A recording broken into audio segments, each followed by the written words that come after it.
We've lived in our house for about a year, and whenever I have filmed a video here, I've always kept the cropping really tight because we're in the middle of a home remodeling project. You may be able to hear some of the construction going on in the background. And the house is just kind of a wreck. But I thought I would share a little bit of the behind the scenes because it's a big part of our life right now to do this project. And I thought I would show you what we've been up to. Right now we're working on demo work in our basement, and it's kind of a disaster, and the whole house just needs to be redone. We have always purchased fixer-upper houses. It's been a big part of our financial plan because we've been able to sell for a profit.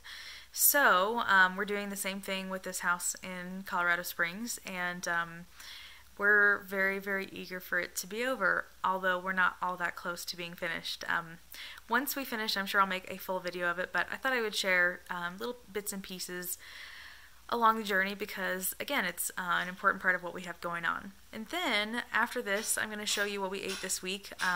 It's always been my goal to make veganism accessible and affordable, or to show that it's accessible and affordable. So I did my grocery shopping at Walmart this week, and I did that because there is a Walmart in just about every decent-sized city in the United States. So I wanted to show what you could get. So I'll be showing you clips of me shopping and some of the products that I picked up, and then I'll show you what I made throughout the week. So I hope this is helpful, and thanks for watching.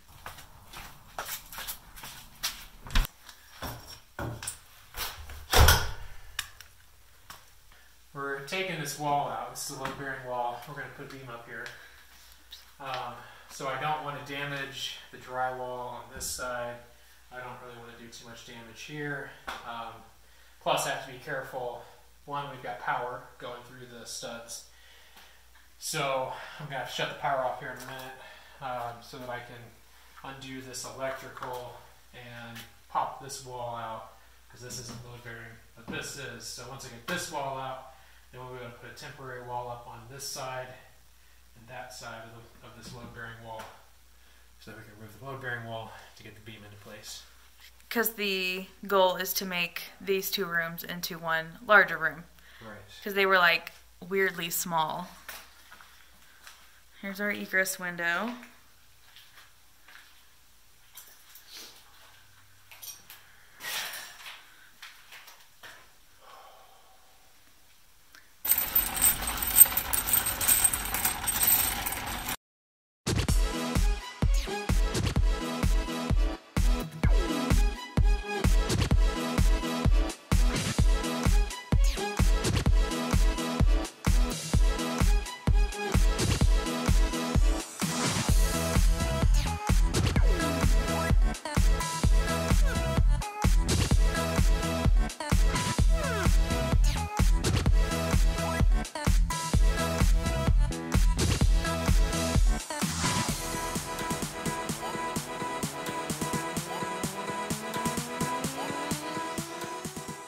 First up, we have cauliflower and tomato coconut curry, which was super filling and delicious.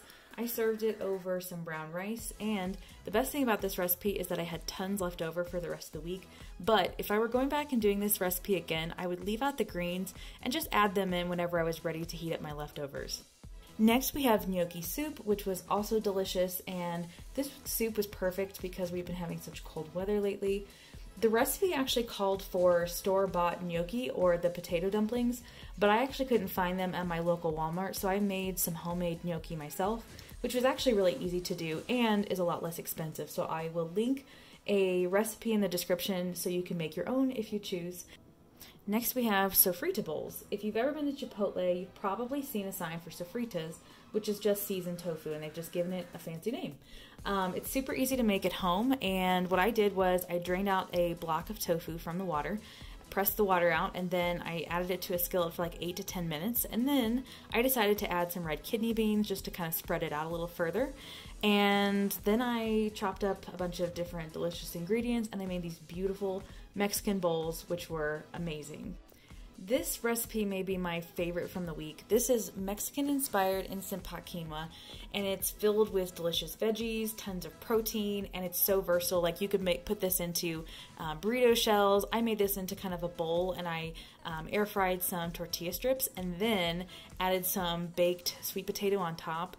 It was so delicious. I'll definitely be remaking this again because it was really easy and really amazing.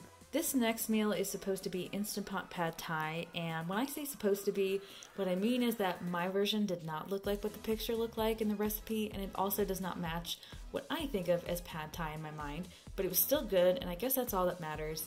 But don't make my mistake and just get whatever noodles you want. The noodles I picked, I had to cook on the stovetop. This next recipe is a crowd favorite. It's jackfruit taquitos, and here is what jackfruit looks like if you have never worked with it before.